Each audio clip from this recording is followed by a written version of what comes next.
এই দেখুন বন্ধুরা, আজকে পাস্তা রান্না তোমাদের সাথে শেয়ার করলাম। তো কড়াইয়ের মধ্যে একটু জল নিয়ে নিয়েছি, জলটা একটু গরম হয়ে যাবে, তারপরে পাস্তাটা দিয়ে দেব। আমি 300 গ্রাম মতো নিয়েছি, তোমরা তোমাদের মাপ অনুযায়ী নিতে পারো। তারপরে একটু নাড়াচাড়া করে নিলাম। দেখুন বন্ধুরা, নাড়াচাড়া করার পর খুব সামান্য সাদা তেল দিয়ে দিলাম।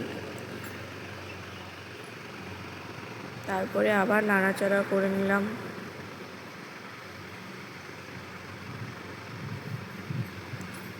পাস্তাতে দেওয়ার জন্য পেঁয়াজ, টমেটো, লঙ্কা কুচিয়ে নিয়েছি। পাস্তা রেডি, সেদ্ধ হয়ে গেছে। তারপরে আমি ছেঁকে নিয়ে আসছি, ছেঁকে নিয়ে চলে এসেছি। আবারও কড়াইয়ে একটু তেল দিয়েছি, খুব সামান্য তেল দিয়ে আমি ডিম ভেজে নেব দুটো। তোমরা তোমাদের মাপ অনুযায়ী যটা নিতে পারো। আমি দুটো নিয়ে নিয়েছি। ডিমটা ভুজিয়া করে নেব, ঝুড়ো ঝুড়ো করে ওই আর কি ভেজে নেব।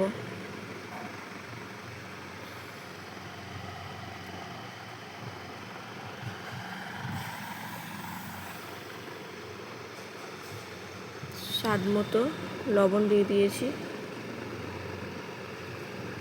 ডিম ভুজিয়া একদম রেডি, তুলে নেব একটা বাটিতে।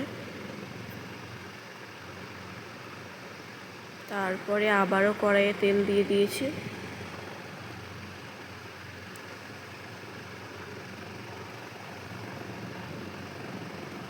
তেলের মধ্যে পেঁয়াজ দিয়ে দিয়েছি। পেঁয়াজ,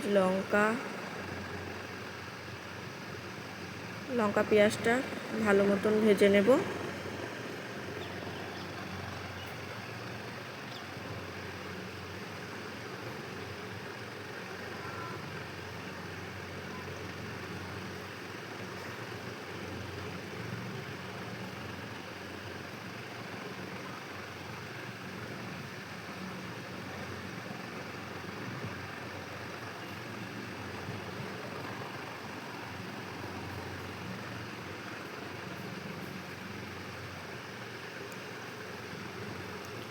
ভাজা ভাজা করে নেওয়ার পর আমি টমেটো কুচিটা দিয়ে দেব।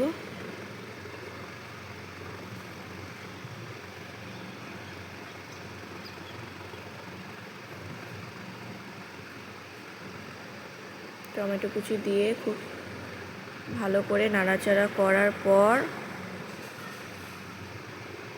স্বাদ মতো লবণ দিয়ে দেব।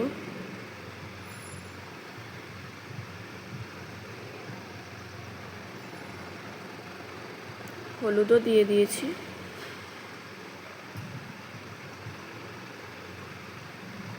আরেকটা সেই মিক্সড মশলা, ওইটা দিয়ে দিয়েছি।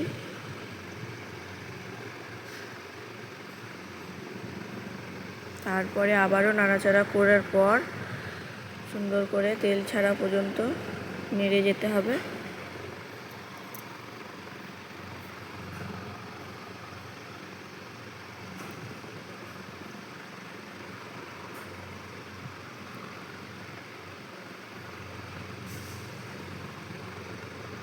তারপরে আমি আস্তে আস্তে পাস্তাটা দিয়ে দেব, মিশিয়ে নেব আর কি।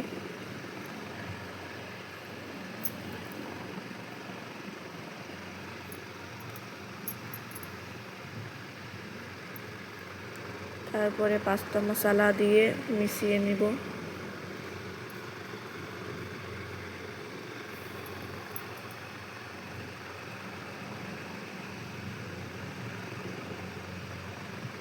খুব ভালো করে মশলা দিয়ে মিশিয়ে নিচ্ছি। দেখুন,